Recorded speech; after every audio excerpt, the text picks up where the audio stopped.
G'day, it's Jamie, and welcome to Where's My Yowie. Today, I'm reading a true bushranging story from the 1830s, so we'll get into it. This was published in the Riverine Grazier on Wednesday, the 15th of January, 1879, titled Bushranging 40 Years Ago. Abraham Lincoln, writing to a metropolitan journal, says, "Frequently of late, I have mentally compared the outlaws of the present day to that type of men who took to the bush in former days. The latter were really almost pleasant fellows to deal with, compared with the bloodthirsty villains now at large in this colony. It is a little over 40 years since I passed through Bathurst, on my way to take charge of a cattle station on the Lachlan. Our servants were, as a rule, government men or convicts, and very good servants they proved, if their masters treated them like men and not as dogs. These men had tickets of leave, granted upon good behaviour. A man transported for 7 years could, through good conduct, obtain his ticket after 4 years' servitude. A 14 years man after 6 years, and a lifer, or natural puffer, as then called, after 8 years. These tickets gave the prisoners, to all intents and purposes, the privileges of free men during good conduct, permitting them to work for wages in any one district they decided upon, but their tickets must be mustered every quarter, either by themselves or masters, and be initialled by the police magistrate. A flogging, and floggings were very common in those days, and for very trifling and imaginary offences, would put a convict back from getting his ticket from 1 to 3 years, according to its severity. Many a brutal master would, at the time of a man's ticket was nearly due, make the latter offensive or impertinent in some way or another, and, as be imagined, he repeated tyranny forced many a man to bolt and take to the bush. As I passed through Bathurst, a man named Whitten, afterwards the captain of a gang of bushrangers, was receiving his last 50 lashes for refusing to go to work without his indulgences. These indulgences consisted of a small complement of tea, sugar and tobacco, which the government did not insist upon the employers giving prisoners. It was optional with them and could be withdrawn at any time. The sheep station to which Whitten belonged to was one Gula, and when he returned from Bathurst, he was ordered to go shepherding minus his indulgence. He went bushranging instead, and being joined by Scotchy Thompson at first, and afterwards by Reynolds and Russell. Those four kept that part of the country in an excited state for over 2 years. Only in one instance do I remember murder being committed by them, and as nearly as I can recollect, for 'tis a long while to bridge a man's memory over, the following are the circumstances connected with that event. Scotchy and Whitten had both been shepherding in the Bumbaldry Ranges, and after taking to the bush, visited their old haunts and old chums, with little or no fear to be set upon, for there was a well-established freemasonry between convicts, whether in bond or outlawed. Well, upon one occasion, Whitten strolled out of the bush to the watchman or hut keeper's fire between the two herded flocks of sheep. The hut keeper, a convict having a free pardon in view, took advantage of Whitten stooping to light his pipe and knocked him down with a hurdle stake. But, though the blow being too weak, Whitten was not even stunned. Suspecting treachery, he ran to the hut, and beckoning Scotchy out, immediately gave chase to the hut keeper, who was making tracks for the head station. The superintendent was implored by the hut keeper to send him to Bathurst or Sydney, as his life was certain to be taken by those against whom he'd acted as a traitor. But the superintendent saw no reason for sending the doomed man away, so kept him at work at the homestead. About a week after his arrival, I went in a hut one evening with 16 or 18 other men. A stone was thrown upon the bark roof as a signal. Hilton, the man in question, heard it with the rest, and the poor fellow got off his bunk and, after trying the chimney, hid himself behind some men sitting on a long form. In less than a minute, 2 men, armed, one with a double-barrelled gun and the other a pistol, came to the door. Not a word was spoken. One went quietly around the inner room and, after an inspection, came into the larger apartment. He then saw poor Hilton, took him by the collar and led him to the door and blew his brains out. I saw him a few minutes after. He was almost in a kneeling position. The ball had entered over his right eye and his brains were lying on his shirt sleeve. Considering the rooted hatred such men have to informers and treachery of any sort, this murder did not create any great sensation at the time. It was in December this outrage was committed, and it was about the end of the following January I met the bushrangers under some favourable circumstances. The weather was hot, and it was more pleasant riding by night. I started to go down the river at 8 o'clock or so p.m. After riding a few miles and winding my way through a wattle flat, the moon being nearly full and bright as day, I was rather startled at seeing its rays shining upon 2 bright barrels, both covering me. The first question was, "What's your name?" "Lincoln of Moyland." I was agreeably surprised to hear, "Oh, go on, Mr. L. You're not the man I want." I became rather bold then and asked for a light. "Yes, sir, come off the road." I got my pipe lighted and bade them good night. I heard afterwards that they were waiting for a superintendent of a neighbouring station, and who had been rather severe with his assigned servants. Had they met him, in all probability, they would have tied him to a sapling and given him 50 lashes with his own stock whip, or perhaps tied him upon an ant's nest for an hour. These same men called at my house one day when I was down the river, mustering and branding. My body servant was an old member of the swell mob, London, and a most polished as well as educated scamp. My rifle, guns and pistols were all in their usual places. Scotchy asked where the super was. "Down the river." "Well, get us something to eat." "Come into the kitchen now." "No, as the cove isn't at home, we may as well use his parlour," and so they did. After the feed, Scotchy wanted my pistols, but Whitten, the captain, would not let him touch them, as my servant was a prisoner and he might get into trouble. And he added, "Tell the cove not to worry, not to carry those pistols about with him.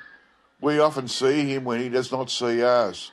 Should he ever be induced to use them, we shall be obliged to shoot him. If we want them, we'll come for them when he is at home." I never carried pistols after that hint. In 1839, I started with dray, rations and 400 head of young cattle for our station on the Midda. I had left 3 days and had reached the well-known waterholes near Matango Gap. My cattle were yarded, horses hobbled, and all my men had fixed themselves for the night. I was camped outside the wheel and rolled in my possum rug. About 10 o'clock I was awoke, and I observed at first my chaps scuttling from under the dray, with trousers in one hand and boots in the other. And on turning round, I found 2 men with guns, the muzzles of which were within a foot of my face. With more expressive than polite language, I was requested to join my men at the campfire, some 6 yards away. When we were all snugly seated, my visitors became quite sociable and jolly.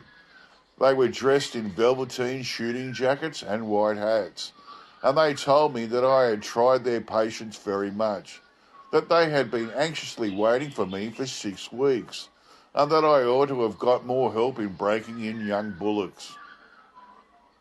After chatting a bit, one of them gave a whistle, and a third man came out of the forest, leading 2 horses with green hindholders.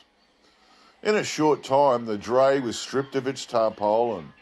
Bags of flour were rolled off.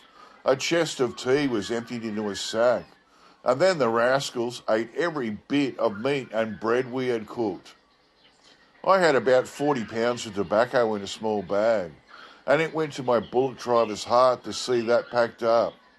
So I asked my visitors to leave some. "How many of you smoke?" "Oh," said Tim the driver, "the Cove smokes and 4 others." "Well," said the captain, throwing down £5, "give the master half and divide the rest amongst the men."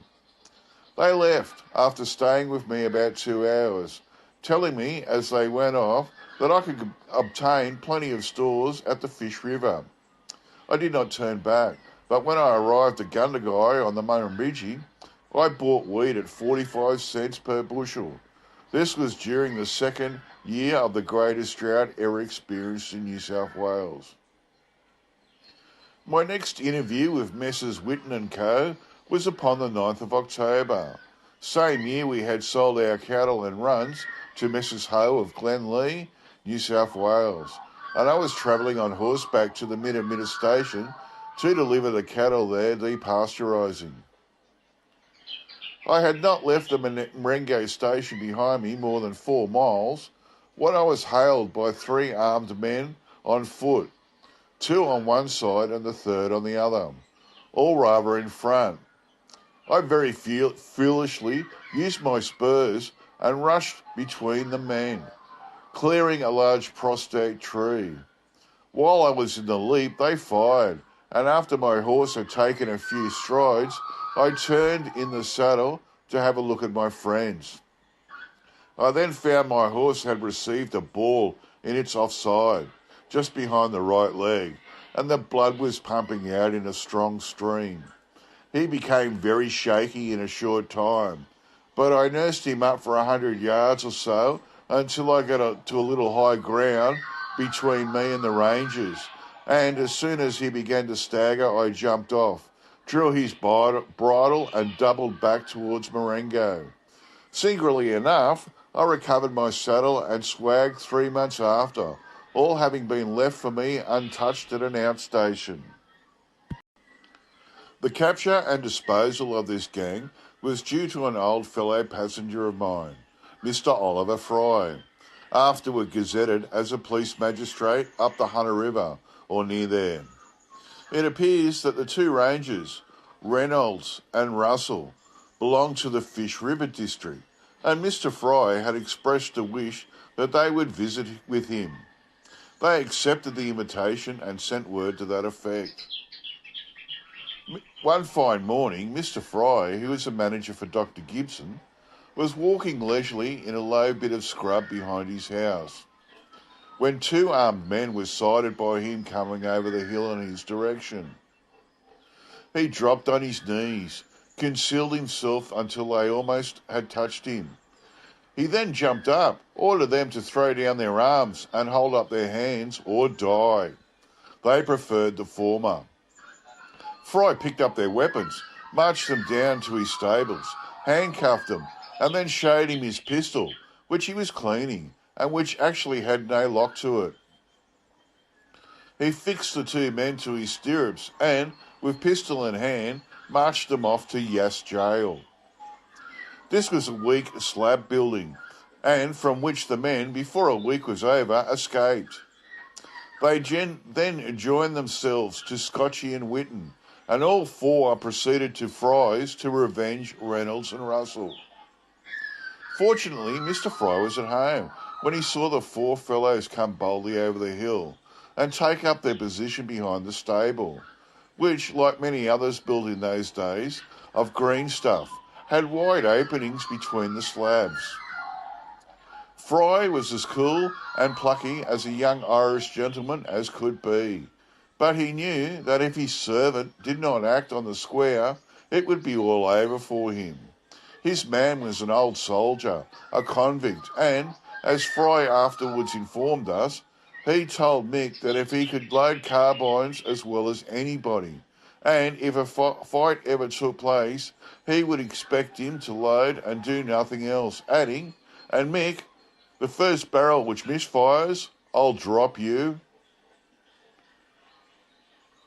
The captain, Whitten, afterwards, when in Sydney jail, said that his men were obliged constantly to shift themselves, even to stand sideways, as the balls came rattling through the openings, as soon as any of the latter were darkened. At last he gave orders for Reynolds and Russell to rush the back door, while he and Scotchy rushed the front. But no sooner did Scotchy show his nose and forehead than a ball crashed through the front of his face, and he fell. The attack was then given up.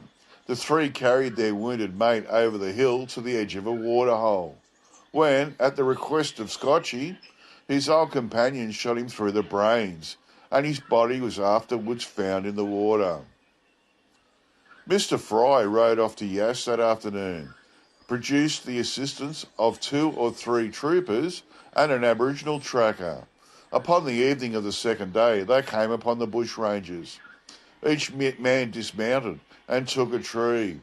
After several exchanges of shots, Reynolds fell wounded. Whitten and Russell surrendered. Russell managed to hang himself in Sydney jail, and Whitten was the only one executed at Goulburn or Yass. Mr. Fry obtained a full pardon for his servant, and the community loaded him, Fry, with valuable acknowledgements for his bravery. The government also rewarded him and made him a police magistrate. Wherever there happened to be an outbreak in the shape of bushranging, Oliver Fry was certain to be there or thereabouts there. Wow, I really like that story. I had a look up about Whitten. His name was actually Thomas Whitten, spelled Wetton. He was born in Lancashire, England in 1814. After several brushes with the law, he was later convicted in Lancashire in 1830 for stealing a handkerchief. And he was transported to New South Wales, the colony New South Wales, that left on March 3rd, 1831 on the vessel Exmouth, and it arrived in 1833. They described Whitten as 26 years from Manchester. He was a wheelwright of 3.5 years. His height was 5 foot 3.5 inches. Complexion ruddy and freckled hair brown, eyes grey, diagonal scar on the top of his head. He was put into the service at Mr. Redfern's property at Woolgoola in 1838, but he escaped after he got the flogging. In the company of 2 other men, Thompson and Reynolds, they went on a crime spree that lasted only a few months, that ended in the murder of John Hume, the brother of explorer Hamilton Hume, in February of 1840. Whitten was tried in Sydney, but as an example of the lawlessness of the Goulburn district, was returned to Goulburn to be hanged, and he is buried nearby, and his body still lies within the grounds of the Goulburn District Courthouse. His trial in Sydney in 1840, he was charged with felony murder, arson, robbery, and attacking a dwelling with intent to kill. He was found guilty and sentenced to death, and was hanged on March 9th, 1840. Well, that's pretty interesting. That must have been pretty tough in them old days, I'll tell you. Okay, that's it for me. I'll get back to you all next time. Bye.